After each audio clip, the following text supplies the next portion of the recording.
তো বন্ধুরা, এটা হচ্ছে আমাদের সেই ট্রাইকোডার্মা ভিরিডি আর সিডোমোনাস ফ্লোরোসেন্সের কালচার, জৈব কালচার দেখতে পাচ্ছেন, দুটোই জৈব ফাঙ্গিসাইড। তো এটা তো কিভাবে তৈরি করেছিলাম তার ভিডিও অলরেডি আমি দিয়েছিলাম চ্যানেলে, তো না দেখলে অবশ্যই দেখে নিতে পারেন। তো এখন আমরা জমিতে এটা কিভাবে ব্যবহার করব সেটাই আপনাদের দেখাচ্ছি, কারণ অনেকেই আছেন যে লিকুইড ট্রাইকোডার্মা কী করে ব্যবহার করতে হয় ঠিকমতো বুঝে উঠতে পারেন না। তো তাদের জন্য ডিটেলস লাইভ আমি দেখাচ্ছি আমি কিভাবে দিচ্ছি আজকে। তো এই যে আমাদের এটা 7 দিন হলো তৈরি হয়ে গেছে।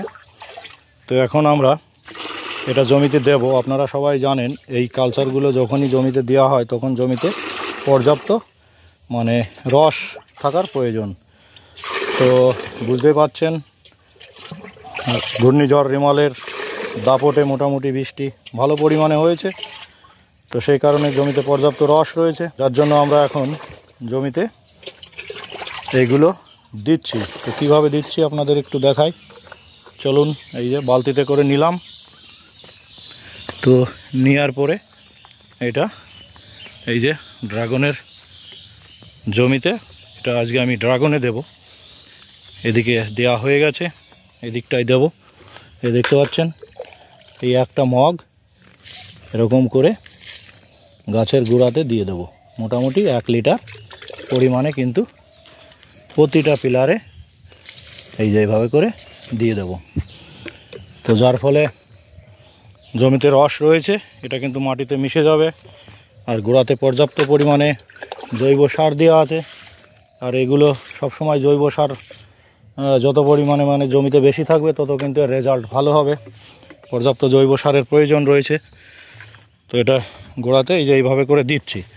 তো আপনারা যখন জমিতে রস থাকবে তখন এইভাবে দিতে পারেন, আর না হলে আপনারা যাদের ড্রিপ ইরিগেশন আছে তারা ড্রিপের মাধ্যমে কিন্তু একদম সম পরিমাণে প্রত্যেকটা গাছে এভাবে দিতে পারেন।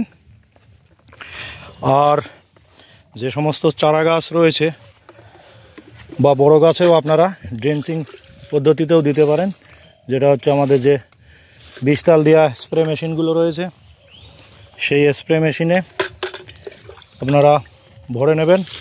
এর মধ্যে এক্সট্রা কোনো জল মেশানোর দরকার নেই। এটা কিন্তু 200 লিটার তৈরি করা হয়েছে। কীভাবে তৈরি করা হয়েছে সেটা একবার দেখে নেবেন, গুড় এবং ট্রাইকোডার্মা দিয়ে তৈরি করা। তো এটা 200 লিটার তৈরি করা হয়ে গেছে। তো এখন এই 200 লিটার আপনারা এভাবেও দিতে পারেন, বা ড্রিপের মাধ্যমেও দিতে পারেন, বা আপনারা ডাইরেক্ট স্প্রে মেশিনে ভরে গাছের গোড়াতে দিতে পারেন। এবং এছাড়া এটা স্প্রে কীরকম কাজ হয় আমি আপনাদের সঠিক বলতে পারবো না, তবে আমি অনেক ঘাটাঘাটি করে দেখলাম, গাছে কিন্তু আপনারা স্প্রে আকারেও দিতে পারেন। তো ফ্রেন্ডস, এই ট্রাইকোডার্মা ফ্লোরোসেন্স বা এই জৈব ফাঙ্গিসাইড, এই লিকুইড, এটা এই দেওয়ার ফলে আমাদের কি কি উপকারিতা হয় সেটা একটু আপনাদের বলে রাখি। এটা গোড়াতে দিলে যত প্রকারের জানেন যে এটা উপকারী ফাঙ্গিসাইডের ইয়েগুলো থাকে এর মধ্যে, তো উপকারী যে ফাঙ্গাসগুলো আমাদের রয়েছে জমিতে, এটা তাদের সঙ্গে মিশে কিন্তু সেই উপকারী ফাঙ্গাসগুলো বাড়িয়ে দেয়, যার ফলে আমাদের যে ক্ষতিকর ফাঙ্গাসগুলো রয়েছে সেগুলো কিন্তু মাটি থেকে এরা খেয়ে নেয়, বুঝতে পারছেন।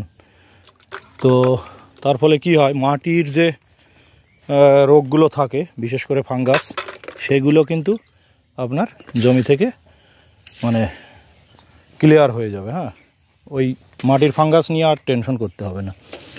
তো এবং নিমোটেডেরও ভালো কাজ করে।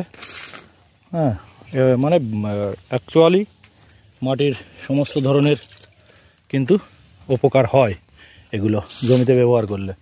তো অবশ্যই এগুলো জমিতে ব্যবহার করবেন, কারণ রাসায়নিক বা কেমিক্যাল ব্যবহার করার ফলে কিন্তু জমিতে প্রচুর পরিমাণে আমাদের উপকারী ফাঙ্গাস ব্যাকটেরিয়া এগুলো নষ্ট হয়ে যাচ্ছে, যার ফলে কিন্তু এই জৈবগুলো অবশ্যই আপনারা ব্যবহার করবেন। এগুলো বিভিন্ন দিকের উপকার রয়েছে, তো এগুলো একটু কষ্ট হলেও কিন্তু এগুলো আপনারা ব্যবহার করবেন, এর কিন্তু রেজাল্ট ভালো। তো ফ্রেন্ডস, আজকের ভিডিওটা এখানেই শেষ করছি। সবাই ভালো থাকবেন, আর চ্যানেলে যারা নতুন রয়েছেন অবশ্যই আমাদের চ্যানেলটা সাবস্ক্রাইব করে সঙ্গে রাখবেন, আর বন্ধুদের মধ্যে শেয়ার করবেন। তো মোটামুটি ভিডিওটা এখানেই শেষ করছি। সবাই ভালো থাকবেন, সুস্থ থাকবেন। Thank you.